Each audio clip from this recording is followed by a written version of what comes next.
Hello and welcome to the Sonic Cinema Podcast. My name is Brian Scuttle and thank you for joining me at www.sonic-cinema.com as well as the Sonic Cinema Podcast YouTube channel. You can also check us out wherever you listen to podcasts, Apple, Google, Spotify, Good Pods. Subscribe, rate, and review. And I hope you enjoyed what we have in store for you with the Atlanta Film Festival.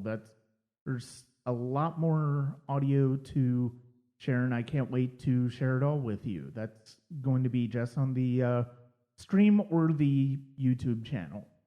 You can also check us out at patreon.com/Sonic Cinema. As per usual, I've got short film blocks I review. I've got Q&A excerpts that I share, as well as the usual things such as first-time new watch reviews, exclusive movie reviews, as well as life soundtrack and leaving the collection. That's at patreon.com/Sonic Cinema.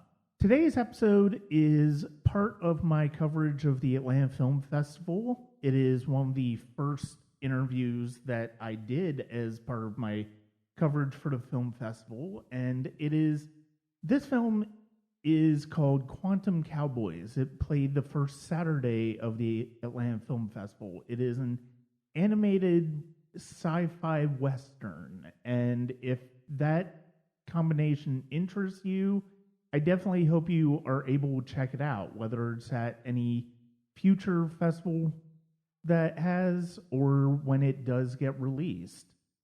I had the pleasure to talk to the film's director, Geoff Marslett, as well as his producer, Melodie Sisk, at the film festival, and we had a long and really fascinating conversation about the process of making this movie, about filmmaking in general, about animation, and I hope you enjoy listening to it. It was a lot of fun to record. So, thank you very much for joining me today, and I'm glad we were able to set this up to get together because of the fact that I for some. Well, I know the reasons why I was drawn to watch Quantum Cowboys before the festival, because of the fact that I'm always fascinated by the way animation is used to tell stories, and then I am a science fiction person, so yeah. I enjoy that aspect of it. Before we get too deep into it, though, what did both of you have to do on the project? What didn't I do is really that would be the easier answer. This project basically just came right out of Geoff into the world. I mean, before I was a filmmaker, I was a physicist for a little while, or a scientist. I guess it's still physics. I worked. I call you an astrophysicist. Yeah, I mean, I studied quantum physics and I studied these things in college, and then whenever it came time to work, I did what was closer to engineering than physics, to be honest. But this has always been a passion of mine in thinking about these things. So this movie's full of ideas that I'd had since 20, 30 years ago. But then I sat down and Hal Gelb, who co-wrote it with me, he and I worked on the ideas down in Tucson for really several years of taking notes, and I eventually turned that all into a screenplay that was semi-shootable. So I wrote that, and then obviously directed it and helped produce it, and did a lot of casting, which also Melodie helped me with casting as well. And then I acted as a role in it, and I was also the lead animator on it. So that's what I did. Just a little bit of everything. Yeah. So there was no part of this film I did. There is literally not a single frame of the movie I didn't touch. Personally. Absolutely, which is beautiful. And luckily you had some students to help with some of that rotoscoping in the pandemic when it was really tough to get anybody to work on anything. It was very hard because the idea was to get through the animation. The idea was to hire about 50 animators and bring them all into one space and work together, because it's so how one animation is going to move to the next, what's going on, is such a complex process. And really, I mean, probably even right now, I'm the only one who actually knows why things changed, where they changed, and what the roadmap was. And then COVID came, so the animators were never in the same room, so I had to also be the connective tissue that helped communicate between animators in Japan and in South America and in There's LA. no post supervisor that can do that work. I mean, it has the intimate work that is the creator, you know. So, and so to answer your question, I produced. Yes, and Melodie produced and helped with casting. I think. I did. I mean, which is a producer thing. Which I do a lot on indies, honestly. I think I'm a little. Well, we can get into that in a bit, but the casting process for me is often something I'm pretty hands-on with. Yeah. It's interesting your background. Were you always interested in filmmaking even while you were in science? Yeah, I mean, I took a circuitous path, but I went to high school with Hungarian monks. I studied a lot of weird stuff. I was going to go to film school. I was under the misconception that college was all about learning. I went out to USC Film School directly from high school, and I crashed into several glass doors that I couldn't even see. It was like I made a mistake, and I left there and transferred to Columbia, and then they wouldn't give me any financial aid, and I was poor, and then a week later I couldn't pay my tuition, and I went to work the night shift at Target. Right. And I was somewhat disillusioned with the path of filmmaking and those things, and then went back to school, studied ancient Greek and sciences, and then went into physics for a while, and then came back to filmmaking. So take that for what it is. I'm kind of a nut. That's quite a journey. This film is very neat. Don't you feel that though? This film is like it's so infused with all of that. I mean, between filmmaking and science, it's like it makes sense that you would figure out a story to combine those two elements. And I think certainly live action filmmaking is filmmaking, but I think with animation, you're certainly much more involved with telling a story from a visual standpoint, from an imagination standpoint, than sometimes even live action. I agree. I think that with animation, you are given the challenge, but also the freedom to reinvent the wheel. And as much as I love like a Pixar film or things, the animation I like the best is wild stuff where people say, I have a vision of what this could look like and how the visuals could actually be used to tell the story. Mm-hmm. Now how do I create that? Instead of just knowing what your constraints are before you go in. So I absolutely agree. I mean, I think in cinema, I wanted to make a movie that better reflects the theories of the many worlds theory that Hugh Everett and Wheeler were talking about in the 70s, and compared to what we get in the multiverse and a lot of other films. The multiverse is fun, but scientifically, Everything Ever All at Once or Spider-Man or Doctor Strange are not accurate. They're an excuse to have 10 Spider-Mans. And, the real idea behind multiple universes is that multiple conflicting realities do exist at the same time, but once observed or coming into contact, they actually extinguish each other, and there really is only one. So there's not these 10 realities. Like, the ideas are a little different than what we get, and I wanted to present that. And my way of doing that was to say, you don't watch 10 Spider-Mans in my film or 10 Lily Gladstones. Instead, what you watch in this film is one Lily Gladstone story, but I try to take the audience and move them into 10 different universes, or in this case about 15, but I move the audience into 15 different universes to look at it. And animation let me say, I'm going to totally change the viewing experience when you move to the different universe instead of trying to do it the other way. And you couldn't do that with live action. No. Yeah. No, absolutely not. Who are some of the animators or studios that most inspire you? Oh, there are so many. I mean, one thing that was not, I think some of the big ones from being a kid, the animated Hobbit was one of my favorite films, and sorry, Peter Jackson, but I still think that version of The Hobbit was better than his version of The Hobbit. Isn't it? And captured the book. And then The Lord of the Rings, which some of the problems with the rotoscoping in that, was amazing to see. Films like Wizards, more recent stuff like Persepolis. And the reason I cite some of those is those are really films where I think they used... The Nazguls are so scary in that Lord of the Rings because the way they're somewhere between live action and animation. Persepolis works because the comic book idea is used in the storytelling. So I think the ones that inspired me most weren't necessarily because the styles matched my film, but they were things where the animation itself was so integral to how the world can exist. And those really inspired me. So similarly, I'm going to mispronounce this. It's a movie no one's seen, so no one's going to get on me for mispronouncing it. But my best attempt is going to be Chudalavundi, which was a South Indian movie made in Telugu that I just saw in the theaters.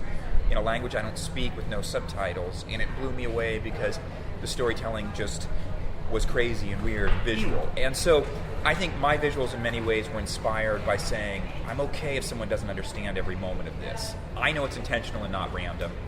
Hopefully they'll get that, but I wanted to put that. So movies that used animation in that way really inspired me.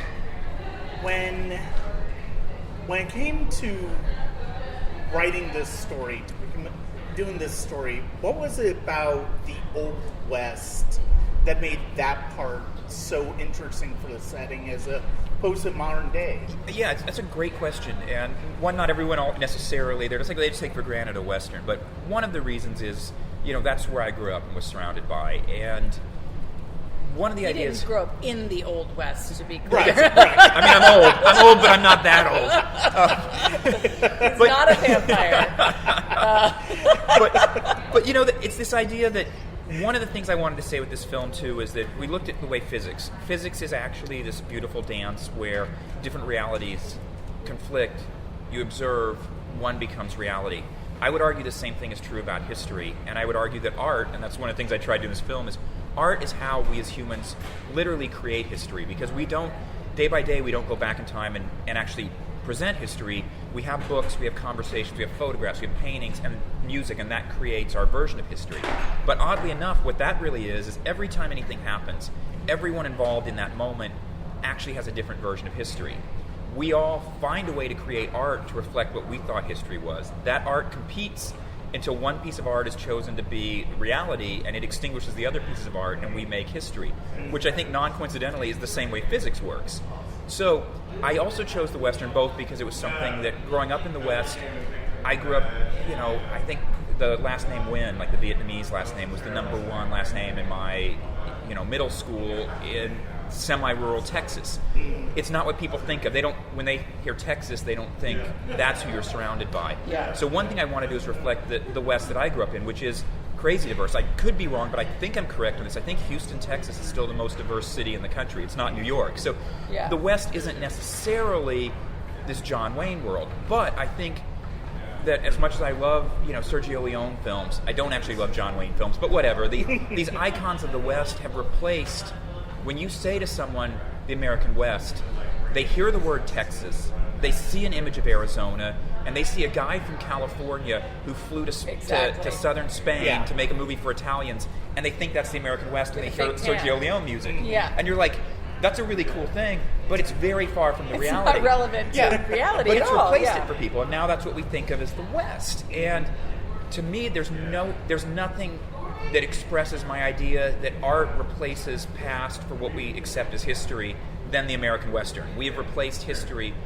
with the idea of the American Western. So one of the things I wanted to do, and one of the reasons I think Lily Gladstone really enjoyed doing this, is I did want to, a phrase, maybe it's overused, but decolonize our memories of the West a little bit with this and say, you know what the West is?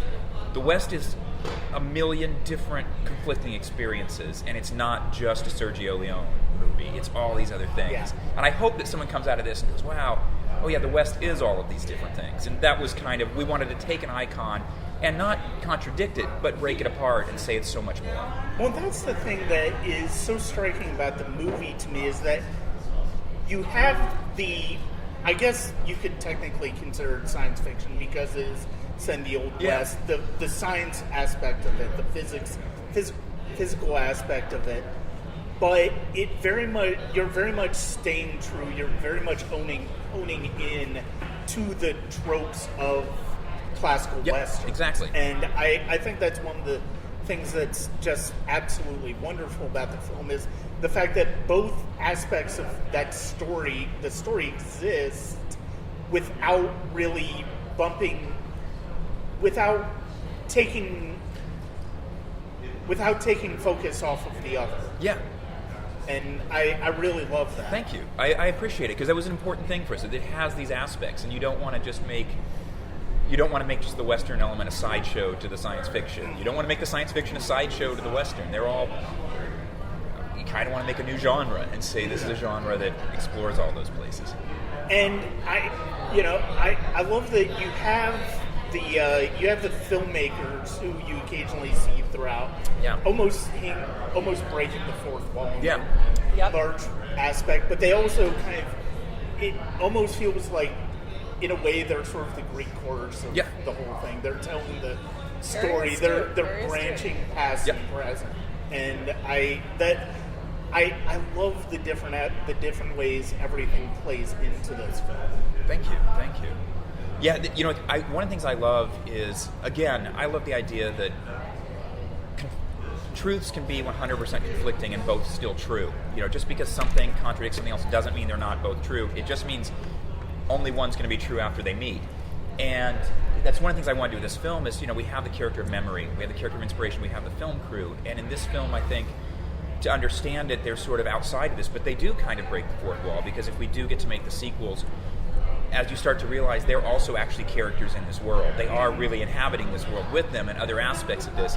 But I really wanted to make this a film where we don't, in film one, answer questions. We don't answer who Colfax and DePuy are yet. Like, we hint at it, but it's not answered. We don't answer who Memory is yet. And as we move on, we don't answer what, Lily Gladstone's character of Lindy is really doing yet. And the movies I love are ones I watch 8 times and I learn something new. And then I watch the sequel and I'm like, I totally misunderstood that film the first time. And I really...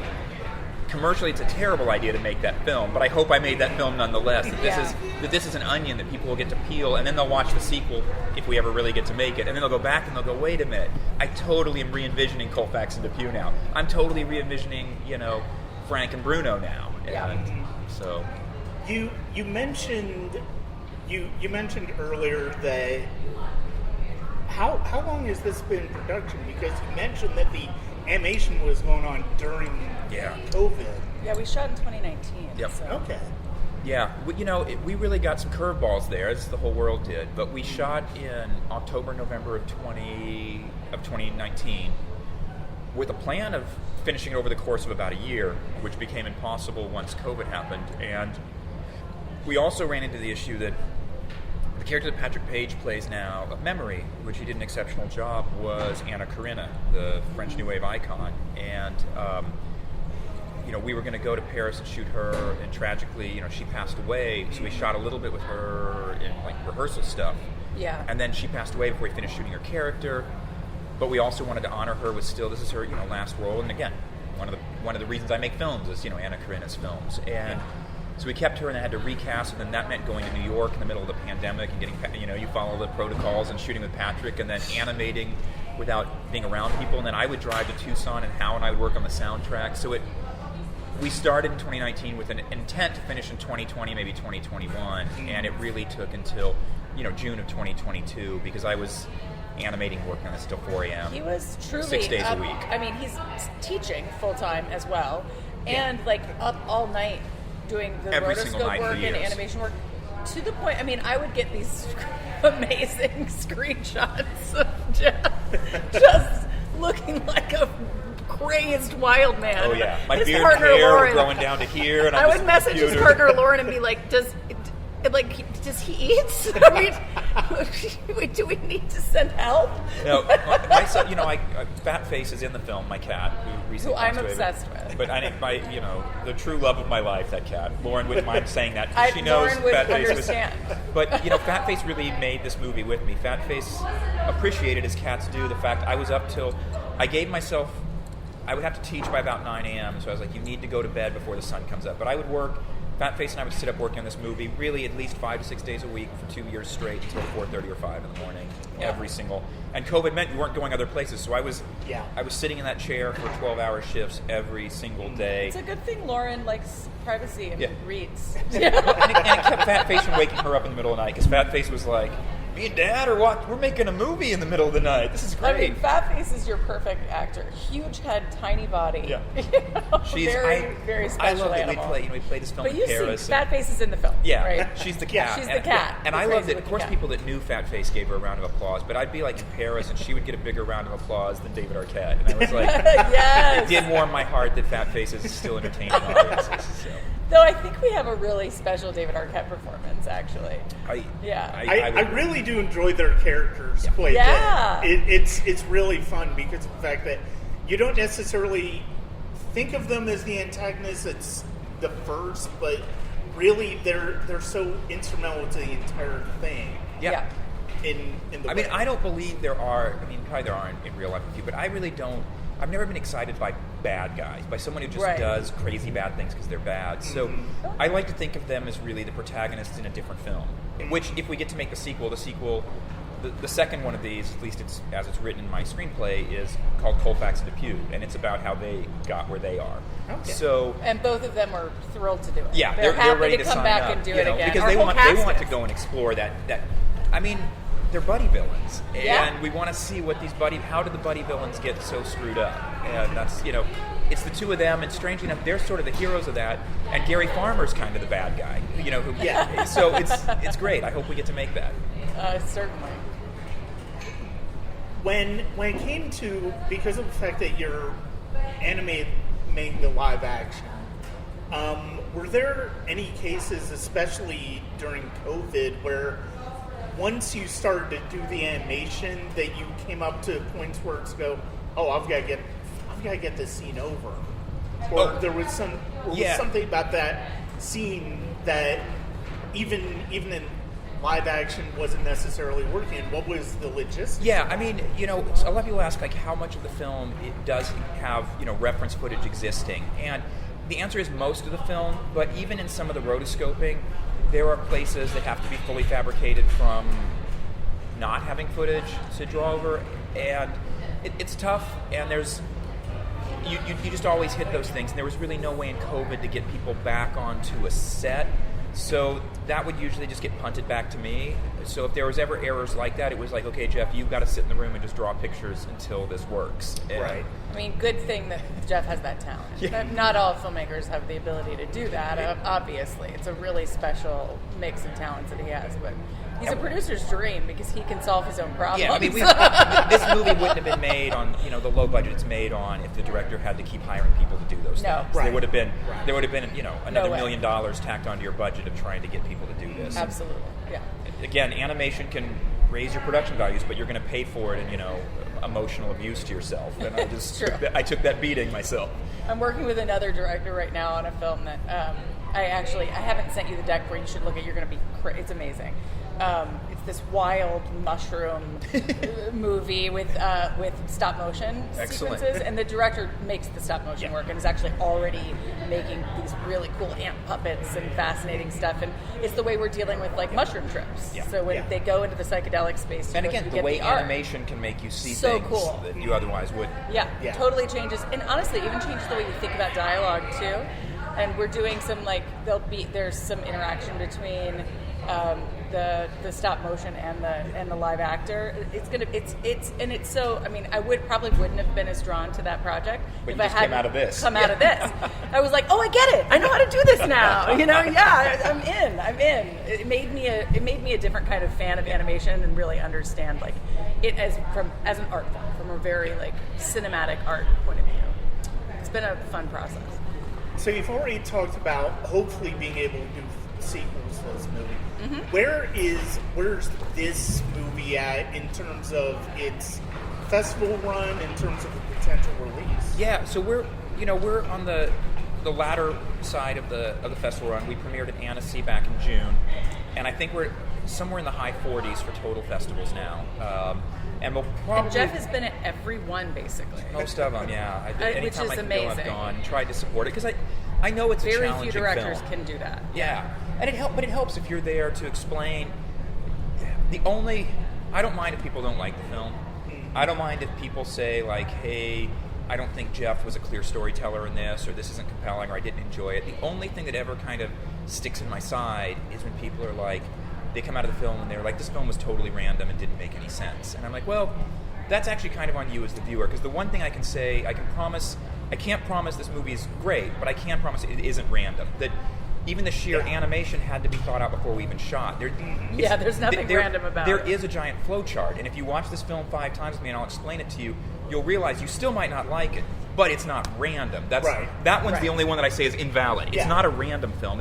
It's actually maybe overly thought out, and these things. So, I mean, it is one of those films, though.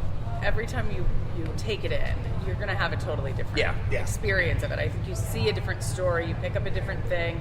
And that's what's exciting about it. I think Lauren might be the only. Lauren's explored it about as much as a person can, I imagine, as you have. She didn't even watch it till Tallgrass. As much as I worked, she never watched it. Really? Yeah. So I feel like she now... basically lived inside of it. Yeah, there's me, and I've watched it a million times. But John Way, who was almost joining us today, he might be the person who's watched it the second most. Yeah. Because I think he's... As a filmmaker, I'm very flattered by the fact that like John has sat through it at festivals like 20 times. Lily Gladstone, in the teens, she's watched it.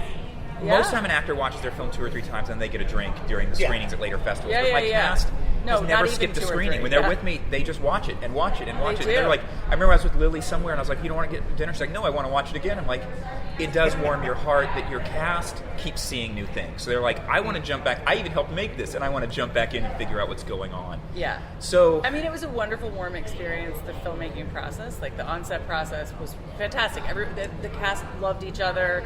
They were, and I say warm, it was cold as hell. I mean, there's a scene where Kiowa's wiping his sweat. You see the sun. He's literally standing in mid-calf deep snow. Yeah. And it's like, and we're spraying, we put Vaseline and things, so he looks, but like, we're out there and it was so cold and there was no heat in the barn we were shooting in. Everyone was such a trooper. From a process standpoint, I mean, we're shooting in, constructed green screens inside giant barns. So it's a totally different environment than your average. There's no studio spaces. These are not constructed spaces to be used in this way, which is awesome. It's a totally different experience. Dirt floors, and the horses are inside, and it's awesome. But also, we had like an unseasonably cold winter. There was no expectation for snow in October. The It average blew temperature should have been everyone's 65, and I don't think we broke freezing like a single day. No, I mean, it was blizzards. We were truly like, my assistant was with me, Carson, who's going to see the film for the first time today. And, it was his first time on a feature set. He was so excited. He loves the script more than anyone I know. Like, he was he's the biggest fan. I can't wait for him to. I can't wait for him to see it. It's so exciting. And we want to. I'll give an answer to your question too, because I realized I wandered off the path gosh, pretty I forgot far. the question I know, to begin with. but as far as like getting out, so we've toured, and I've tried to go as often as I can to give some context to the film, so that they can know what I tried to make, and hopefully encourage people to have. What I'll call the David Lynch experience, where you watch this film a third time and I think I'm starting to get it, instead of saying, I didn't get it in 8 minutes, this must be a bad film. Right. And if I can come there and be friendly and try to talk people through that, it increases the chances. Yeah. So it makes me wonder how the general release will be accepted. But we are right now trying to negotiate some kind of release. It's no secret, it's a terrible market right now for indie films to get out there. And that being said, this had multiple offers with money on the table, which, to be honest, is a rarity. As an independent film producer exclusively, we look at those when there are people who are willing to pay you hard cash. That is a great situation to be in, and really to get the best distribution path for this film. Geoff and I had a couple late night phone calls, and he's been really conferring with the other producers a lot.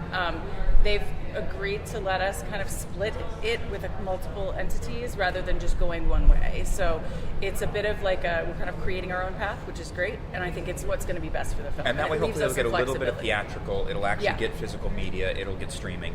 And I hope it gets out. I mean, I love talking to you. I'm so excited when people pay attention, because we're small enough that the press really, really matters for a film like this. And without it, people won't know it exists. They won't be willing to take that chance to give it those multiple viewings, to think about what we're trying to do. So, and it will be interesting to see. I think hopefully we'll get some kind of feedback outside of just like the Rotten Tomatoes of it all. But to see if people who are like, oh, I love David Arquette, I'm going to watch this.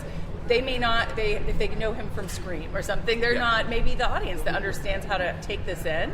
And those people might not last more than a few minutes. But I hope that they're fascinated enough that they're like, wait, what am I looking at? That that's one of the joys of it. I think it stumps you a little bit and gets you to go, wait, hold on, what?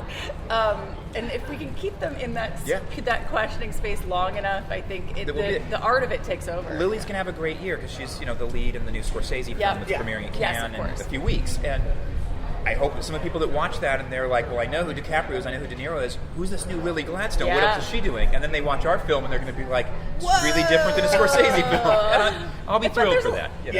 Lily's a great horseback rider, so that'll be consistent.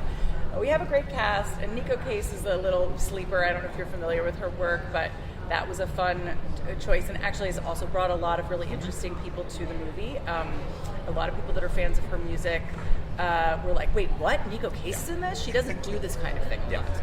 Though I did find out from my friend Carrie, who you'll meet later today, that she was like, oh no, Nico was had auditioned for the Coen Brothers. Oh yeah, no, she did. Which I didn't know. Yeah, she just she did audition. She didn't get that. She didn't get it, but no, and I think actually after that she was like, I'm just never down going to the road. act again. I think she was like, I'm just never going to do this. And then she just thought she wasn't. Well, she did a great job. I know, I love her. She'll be back for the sequel. She's already. I know, everybody's on board amazing. to come back if we get to do her this. first interview about it. Yeah. The first interview about it, she said, somebody asked, like, would you ever act again? And she was like, oh, I don't know that I could. I think I'll leave it at this good experience, right? And then she saw the movie for the first time. And then she's like, I want to do the And sequel. she was like, oh, I am good in it. And she is. She's fantastic. We were in Minnesota. She was great. She's like, the first time she watched, when she acted, she was like, all I was thinking, I mean, I'll just quote her. I don't think she'll mind. Yeah. She's just like, all I was thinking is like, don't shit your pants. Don't shit your pants. She was just terrified. And then the first time she watched the movie, she was like, I couldn't even barely watch the movie because I was just like, am I going to ruin the movie? And then by the time she watched it like the second or third time, she was like, oh, wait a minute now. And so it'd be great. I would love to work with her. She's fantastic. She's dreamy. I look forward. I mean, unfortunately, I won't be able to attend the screening today, but I'm very curious to see how the audience reacts here. Me too. There's a part of me that thinks this is my 5th year at the festival. There's a part of me that thinks, okay, yeah, they're definitely going to vibe with this. Yeah. Especially because of the fact that, I mean, I do think one of the things I think is most important about this is that, yes, you have the Western ideas, you have the science ideas, but ultimately it's still about the people. It's still about the characters. It's still about connections made between people. And I think that's ultimately one of the things that I come away strongest with this film. That's fantastic. It's still about, I mean, the movie is about those three main characters and their relationship. And, one thing I like to tell people is, I like to think just in reality I'm a kind person. And I think kindness is really important in the world, and it actually does change the world. And I don't think we get a lot of films that at their heart are about kindness. And one of the things I do hope people take away is this is about the kindness in the relationship between Frank and Bruno and Lindy and the three of them, and that you can't change the past, but what you can do is make better decisions going forward, and that friendships do actually matter, and interpersonal relationships do matter in the greater universe. So I'm so glad you saw that, because I want people to get, and even with the villains, I want people to feel that about, Colfax and Depew, that friendship matters. Well, they're buddies, their buddy friendship is so important, and I think it's also what's really fun, another kind of behind the scenes thing, when we got David on board, I luckily had a relationship with his manager, and we had some good. He'd made a film with a good friend, and so I was able to connect him up to it. And that was one of my favorite contributions that I got to make, because I think he really gives such a super exciting performance. But Frank Mosley was already on board to play the other partner, right? And what's crazy is that it's not crazy. When David signed on, he was also like, "Hey, can you hire my buddy to play the buddy?" Right? Because his wrestling buddy that he'd been working with in his world of wrestling, which is a fascinating world that he is so lovely and has a lot of fun talking about. But unfortunately, we'd already cast the role. But we were like, "Look, you guys are going to be great together." Yeah. And I don't think either of them knew how great they would be until they were in the room, and it was like, oh my God. They were electric together. Yeah. Frank and David are great. They're just a great duo. They're a great duo. The chemistry works, and I mean, frankly, I hope that I really hope I get to make that part of the sequel, because I just want to spend more time with Colfax and Depew. They're just they're humorous. I mean, David's not even necessarily I was going to say underrated, because people already love him, but I think David got his reputation at one point of being kind of a silly, he's a goofy, a wild man. But he's got a remarkable grit. He's got a great serious side to himself as an actor, and I loved letting him be this role of the kind of the straight man in the pairing with Frank, and he's so good at it. He's a very sensitive, sweet, warm person, and quite shy in his way, and it was cool to see him embody this character, because he did have a heft. You really saw his acting chops. I think. And yeah, it was. Those were some of the most fun things to watch them shoot. It was a blast. The entire cast. I will admit that in indie cinema, you never have enough time, you never have enough money, so you have to learn to accept the compromises where something happens. You're like, well, it's not exactly what I envisioned, but I'm going to work with it. And this is the first movie in my career where I went through the whole shoot, and I will say that this cast. I got to work with my cinematic heroes and my musical heroes, so it shouldn't be a surprise. But I would watch takes, and instead of compromising, I would look at it and say, this is even so much better than what I wrote or envisioned. This cast really, to me, delivered in a way that I could have never hoped for better. And it was so great to watch David and Frank. To watch Kiowa has a almost supernatural sense of motion. Lily is just frankly one of the best actors, not of her generation, just of, Period. ... Just period. Watching all these performances, Alex Cox just fills a room with his crazy monologues. John Doe singing in that boat literally brought one of our PAs to tears. When you as the director get to watch that, you're like, they're making me look so much better. It was magical. And you feel it. There's a kinesthetic, is that the word I'm looking for? There's the crackling energy in the room when everyone is elevated by each other's work. I also want to say our crew was amazing, and when there is so much artwork over the original frame and that you're working with a green screen, sometimes I think the importance of lighting and cinematography can be lost, and that is a massive important piece of what this project is. Like, how things are framed is always essential. Yep.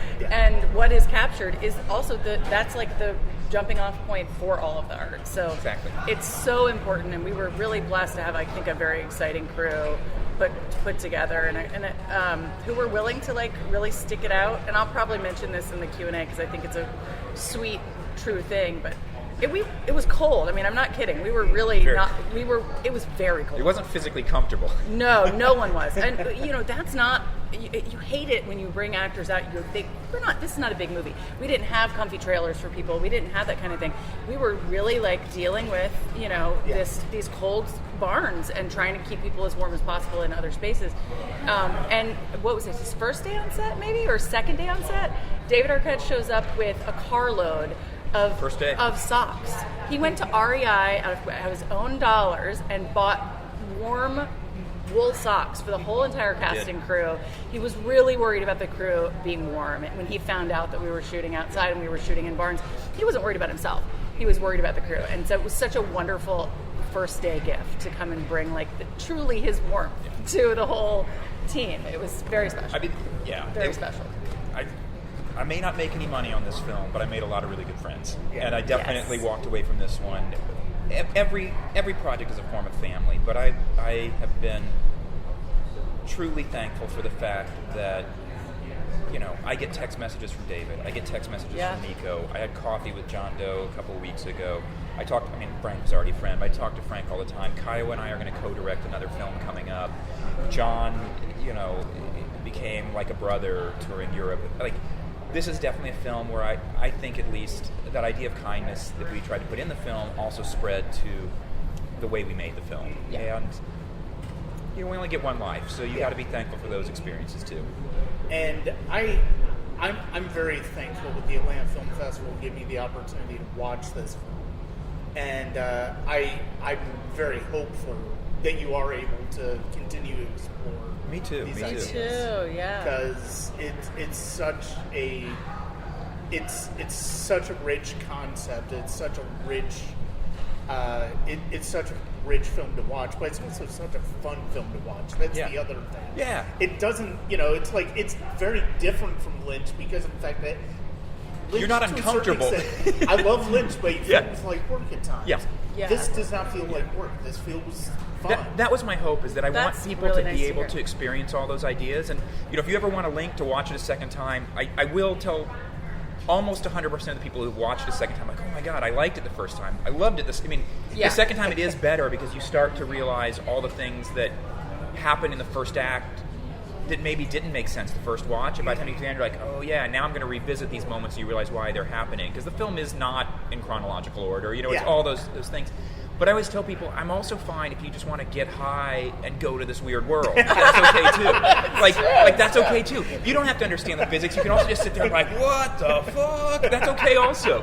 I want it to be both of those things. Right. So I'm glad you saw both of those things in it. Yeah, it's a ride. It's definitely a ride. It's a wild ride, and I think the Atlanta, to go back to what you were saying about Atlanta, though, and the audience here, I think it's a key thing. The Atlanta Film Festival has done a really good job for over a decade, I think, of programming really exciting animation. So I do think this is a city, also, a city that housed Adult Swim at certainly at its peak of exciting work, was doing like really boundary pushing animation work. So this is a city that really, I think, understands this kind of animation, and a festival that's always been pretty great about bringing it into the fold. So I think we'll have a pretty educated audience, actually. And it's a film city, but it's also a film city that loves the independent cinema. The Plaza's a beautiful place for this. It's a really perfect fit. So I'm very excited to see people. We got really lucky. Here. Someone at Adult Swim will come today and be like, "You should make this a whole series." Yeah. And then people can either understand it or get high and Hey watch guys. it on TV. That's okay too. Ask and you shall receive is what I hear. Yeah. So we're going to we'll put send it out that out into the world. Yeah, exactly. No, but we do. We want to break this up into a series. Geoff has already done a couple cut downs of 3 episodes worth of it, and there's so much additional content. There's a ton of footage that didn't make it into the film because these storylines are much richer than you really can put in one sitting, and so it would be an opportunity for even more than what you see in the film. And having seen the film, you can probably tell how easy it would be to break it up. Yeah. So I think that is already ripe for a full season of basically, if there's a writer's strike, we would be a fantastic thing to That's program right. because there are no writers. It's written. It's done. It's done.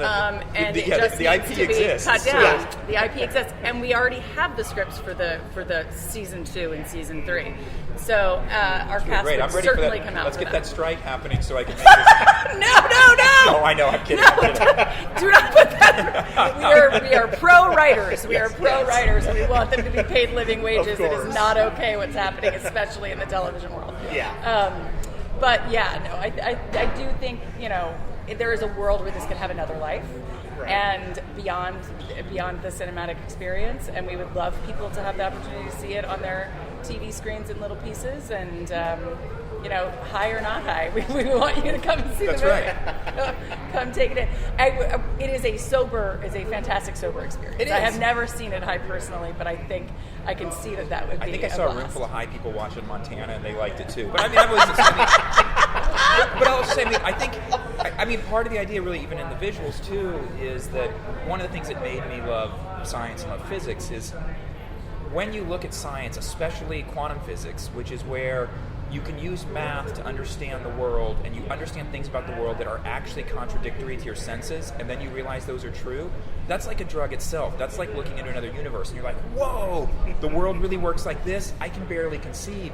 And then it's that mind-opening thing, just like a psychedelic, but it does a split thing, is now you don't trust your senses, so it's like the carpet gets yanked out of under you. And I hope the film does that a little bit, so you're like, I'm starting to understand things, but now I don't trust what I watched 5 minutes ago. So in a way, even sober, I like to think, this sounds like some dumb PSA, but I do like to think that that starting to think about science is like its own psychedelic drug. It's what makes science so cool, is you're suddenly like, whoa, the whole world's way crazier than I thought the world was. Yeah. The natural universe is a crazy drug itself. And It's so is true. a trip through cinema. Accessing other parts of your brain that are not regularly accessed is a high in and of itself. And you can do that the just film on 8 definitely cups of does coffee that. or whatever, like I'm doing right now. I know, I'm on cup number 2. I'm going to vibrate out of here. Oh, yeah. Oh, well, on that note, I might go get a Bloody Mary. Get a Bloody Try to Mary. take it And down. I'll talk as long as... I love talking about the film, so... So, Brian, do you have any questions for me as a producer before I go off and get a drink? I know that I said to Geoff already, I'm like, nobody really cares what producers say in these things, but I'm here for moral support.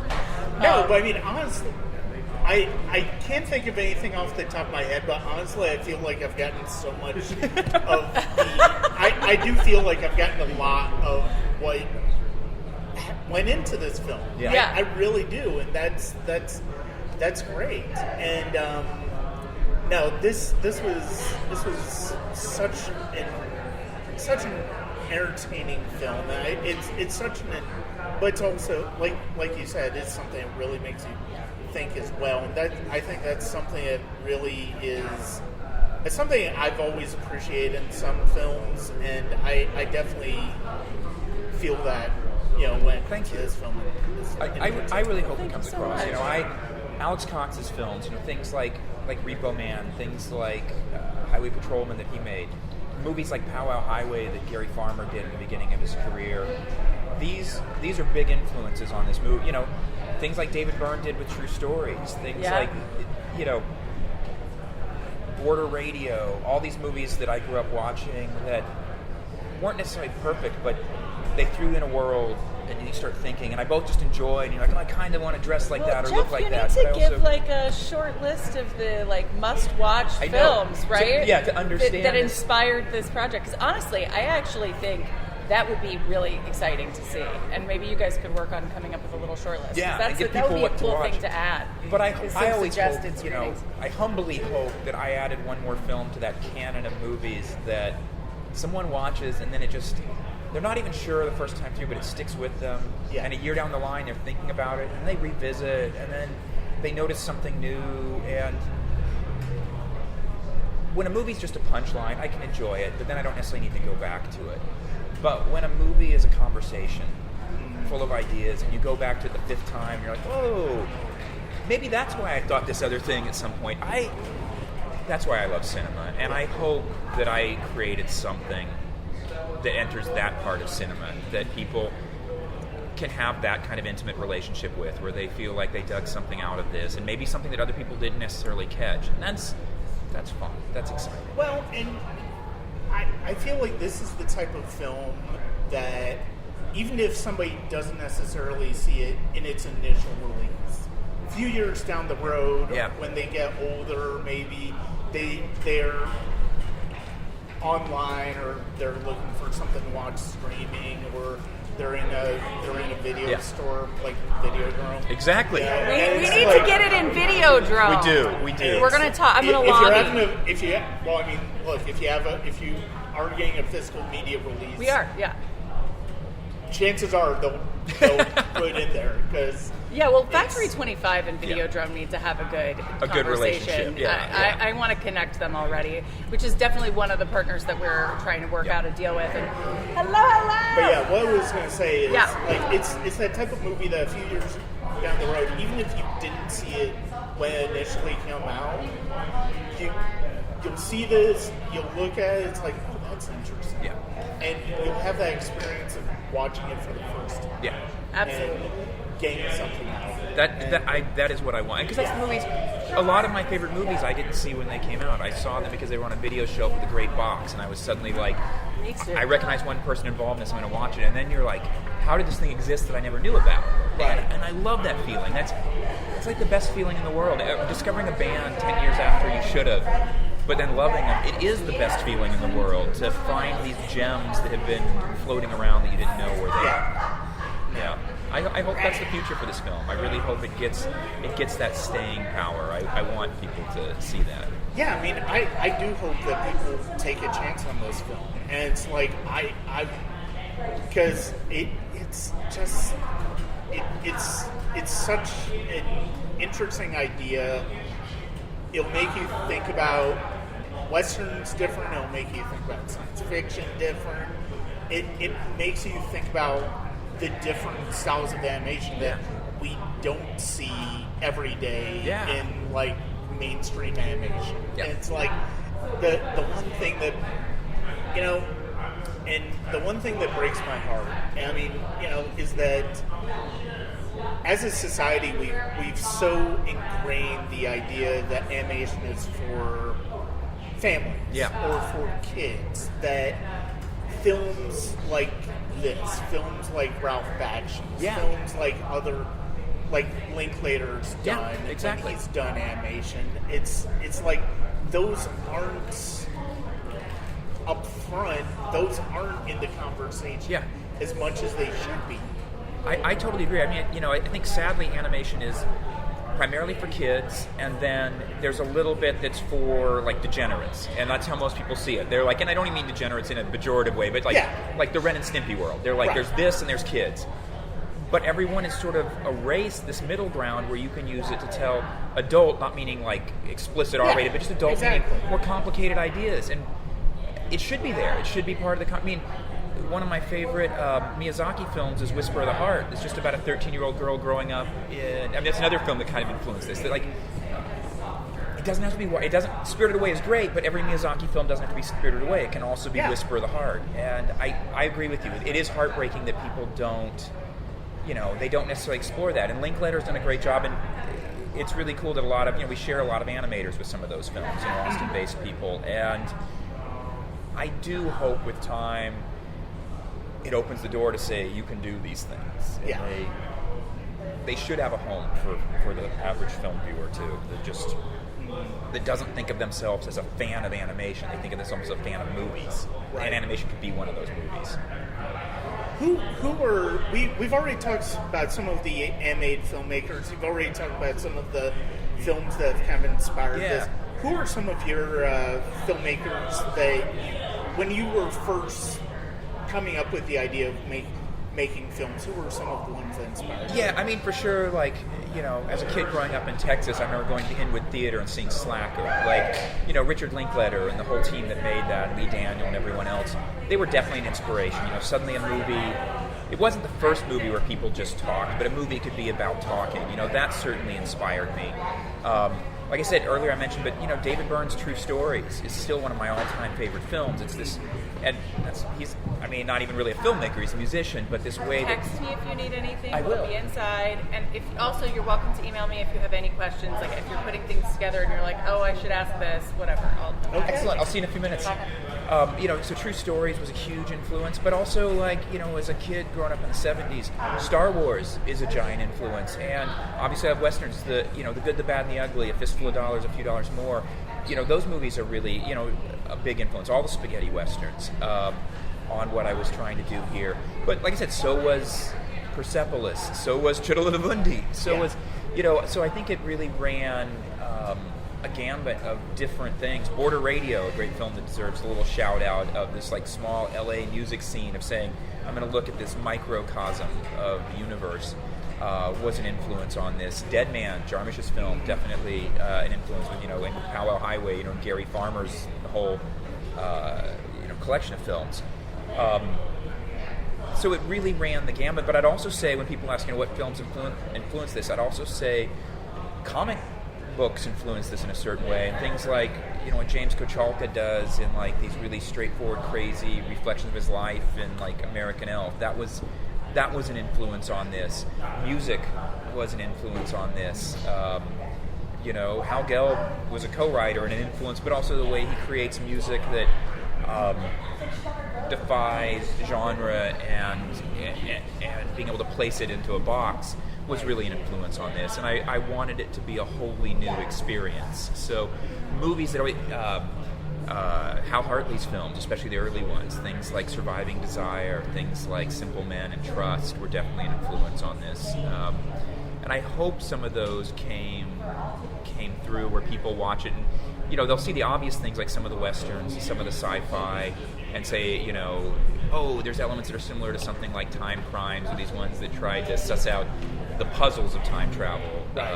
Obviously exist, or Time Bandits, things like that. But I hope they also see some of the ones they wouldn't expect to be the side of this that's also slow cinema and makes you hang out with these characters. And you're like, oh, the universe of slow cinema is on this, and Stalker's in this, and so yeah.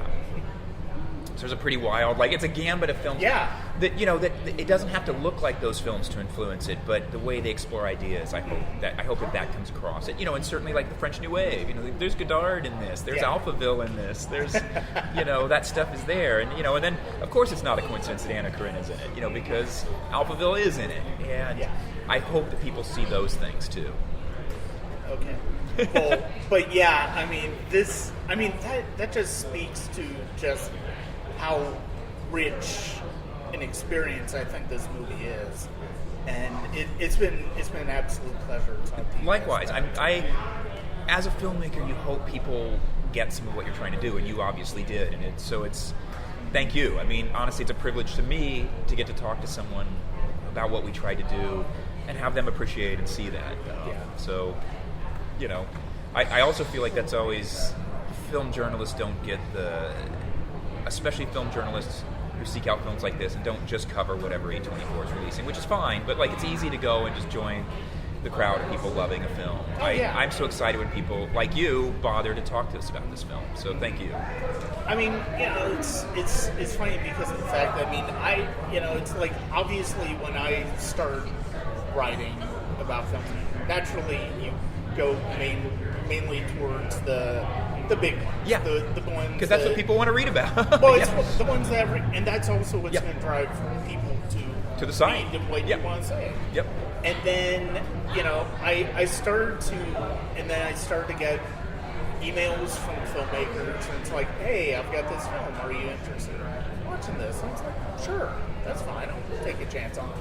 And that just became such a rich experience for me. Just opened up something completely different. And it was exciting to be able to do that. And so I think that's part of why well, yes, of course I do still cover a lot of the bigger movies and review some of the bigger movies. It's like, that's why I love taking chances on movies like this. Yeah. And that's what I love about the Atlanta Film Festival, because of the fact that it's like, it's like they'll occasionally have movies from like A24 and Focus and stuff like that. But at the same time, it's like they're also going to have movies that don't have distribution see. yet. Yeah, this could be your only chance to watch. I mean, heck, I loved watching Hello Dankness the other night, and like that movie's not going to get released. You could never clear all those films, and it's so. I agree. 3 cheers for Atlanta for putting that on the movie screen and giving me the chance to watch it. But it's been a pleasure to talk to you guys, and I'd like to thank Geoff and Melodie for joining me on the podcast and for giving so much of their time before the premiere of their film at the festival. And this is one that I think is probably one of my favorites of the festival. I just have really enjoyed exploring and contemplating the ideas as well as the images in it. And one of the things you'll see as far as the interviews that I've done this year for the film festival is that all of them are basically devoted to genre films, and that is something that is kind of unique for the Atlanta Film Festival. This year there were a lot of genre films, but one of the things I mentioned in the interview, and one of the things I appreciated just in general, was how all of those genre films basically felt of a piece with what the film festival is in terms of human connections, as far as empathy towards others. And this was one of my favorite examples of that. And I hope you check it out in the future. That's going to be it for this episode of the podcast. I've got a few more interviews to share, as well as my wrap-up podcast. And I hope you enjoy listening to all of them. There were some great conversations at the film festival this year and some great films. I can't wait to talk more about them. Thank you very much for joining me as always for the Sonic Cinema podcast. And you can check us out as always at www.sonic-cinema.com. Thank you.